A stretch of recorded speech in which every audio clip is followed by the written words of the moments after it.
In this video I will introduce my Film Elements DCTL pack. These tools are designed to replicate key characteristics of analog film, providing control over various visual elements. The first tool in the pack is the Film Dirt DCTL. For example, in 60mm film footage, dust particles can often stick to the film during the scanning process, becoming visible as white or black specks. This DCTL is designed to emulate that effect. Let's have a closer look. The dirt frequency slider adjusts how often dirt specks appear on the screen. A higher value results in a denser concentration of dirt particles.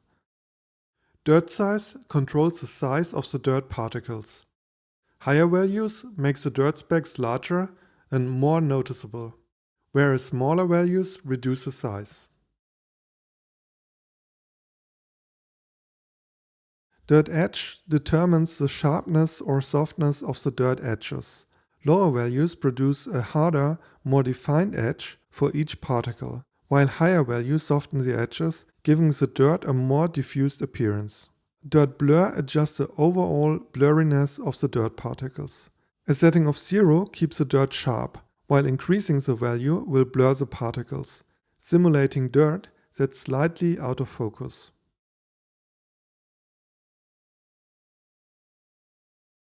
By default, the dirt particles are pure white.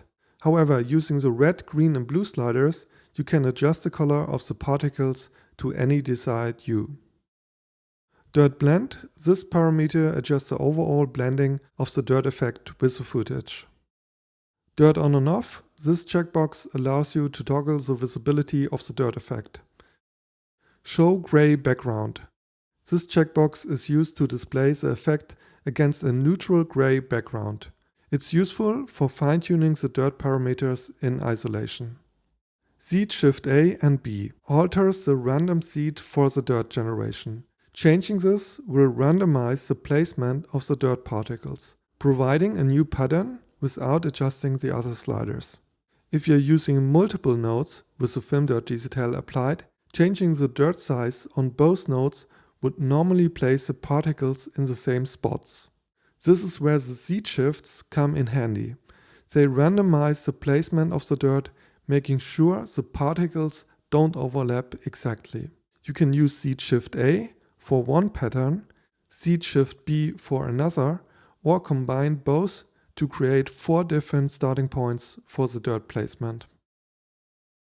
Vignette is an optical effect where the brightness of an image fades gradually towards the edges, typically due to the physical limitations of lenses or the use of wide apertures.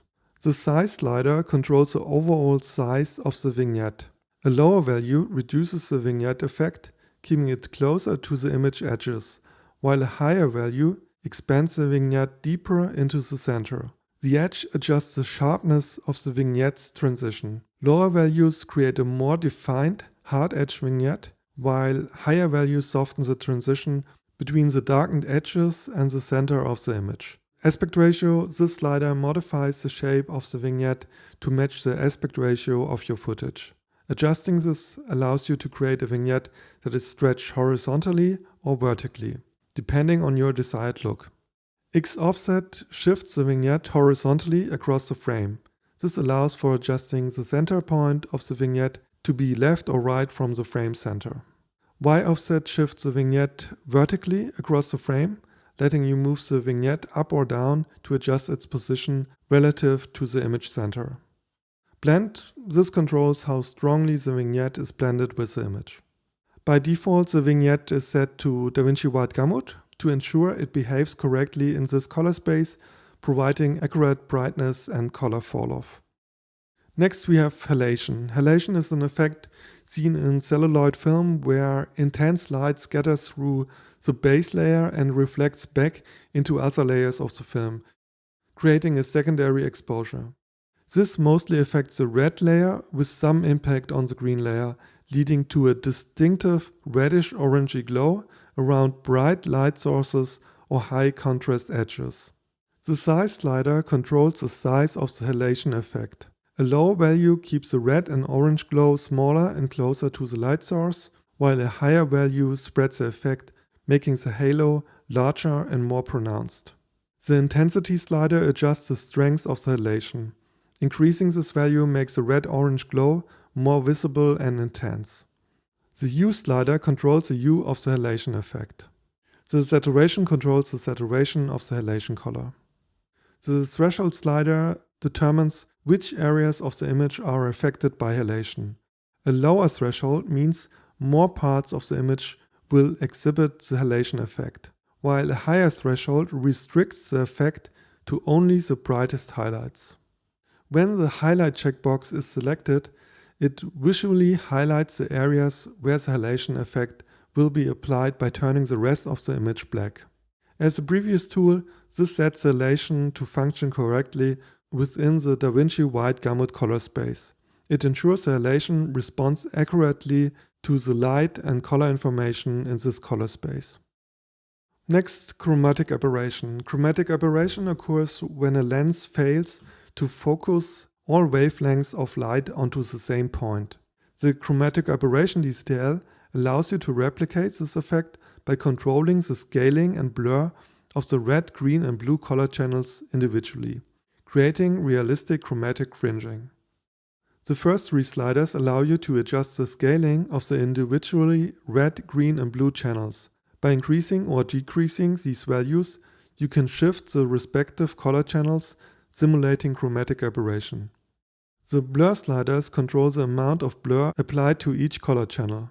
Adjusting the blur of the red, green and blue channels softens the edges of the colors. Scaling, this checkbox enables or disables the scaling effect for the RGB channels, and the blur checkbox enables or disables the blur effect for the RGB channels. Film Dirt and Vignette performs really well in a 4K timeline. However, with halation and chromatic aberration, it's best to keep the blur size low.